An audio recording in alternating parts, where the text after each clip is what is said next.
The Nucleus 8 sound processor has an improved forward focus feature that more powerfully reduces distracting background noise when you want to focus on the face-to-face conversation. Once your clinician has enabled forward focus, you can operate it simply and discreetly using the Nucleus Smart app on your compatible smartphone. To operate forward focus in the user-controlled mode, tap Program to open the control panel. Turn on forward focus by tapping on the toggle button.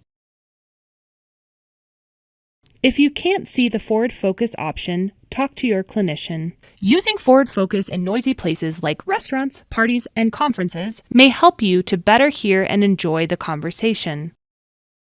Forward focus is designed to work best when the distracting noise is behind you and the person speaking is directly in front of you.